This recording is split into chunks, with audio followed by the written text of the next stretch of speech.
ਉਹ ਮਿੱਤਰੋ ਤੁਸੀਂ ਨਾ ਅਮਲੀਆਂ ਦੀ ਦੋ ਦੀ ਗੱਲ ਸੁਣੀ ਜ਼ਰੂਰ ਹੋਣੀ। ਅੱਜ ਆਪਾਂ ਤੁਹਾਨੂੰ ਹੋਰ ਡਿੰਗੇ ਸਿੰਗੇ ਢਾਡੇ ਨਾਲ ਸੁਣਾਉਣੇ ਆ। ਦੋ ਅਮਲੀ ਬੈਠੇ ਨੇ ਭਾਈ ਇੱਕ ਕਮਰੇ 'ਚ ਰੋਟੀ ਖਾਈ ਜਾਂਦੇ ਹੁੰਦੇ ਨੇ ਭਾਈ। ਉਹ ਜਿਹੜਾ ਪਹਿਲਾਂ ਵਾਲਾ ਅਮਲੀ ਹੁੰਦਾ ਉਹ ਕਹਿੰਦਾ ਯਾਰ ਮੈਂ ਜਾਣਾ ਘਰੇ, ਜੇ ਤੇਰੀ ਭਰਜਾਈ ਨੇ ਮੈਨੂੰ ਤੇਰੇ ਕੋਲੇ ਦੇਖ ਲੈਣਾ, ਪਤਾ ਨਹੀਂ ਘਰੇ ਲੜਾਈ ਹੋ ਜੇ, ਮੈਂ ਉਹਨਾਂ ਨੂੰ ਵੀ ਉਹ ਕਰਨਾਗਾ ਵੀ ਮੈਂ ਜਾਣਾ।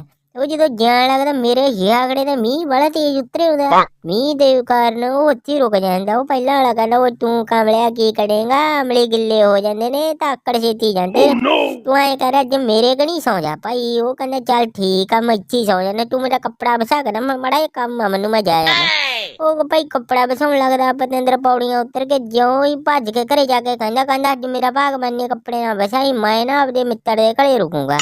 ਪਤੰਦਰ ਭਾਈ ਜਦੋਂ ਉਹ ਕੱਪੜਾ ਵਸਾ ਕੇ ਥੱਲੇ ਆ ਕੇ ਉਹਨੂੰ ਦੇਖਣ ਲੱਗਦਾ, ਕਹਿੰਦਾ ਤੂੰ ਕਿਵੇਂ ਭੱਜਿਆ ਖੜਾ ਹੋਏ। ਉਹ ਕਹਿੰਦਾ ਯਾਰ ਮੈਂ ਕੀ ਕਰਾਂ, ਮੈਂ ਨਾ ਤੇਰੀ ਭਰਜਾਈ ਨੂੰ ਕਹਿਣ ਗਿਆ ਸੀ ਵੀ ਮੈਂ ਅੱਜ ਆਉਂਦਾ ਨਹੀਂ, ਮੈਂ ਆਪਦੇ ਮਿੱਤਰ ਦੇ ਘਰੇ ਰਹੂੰ। ਉਹ ਕਹਿੰਦਾ ਉਹੀ ਰਹੇ ਨਾ ਅਮਲੀ ਦਾ ਅਮਲੀ, ਤੂੰ ਯਾਰ ਜਮੀ ਤਗੜਾ, ਜਮੀ ਹੱਦ ਕਰਦੇ।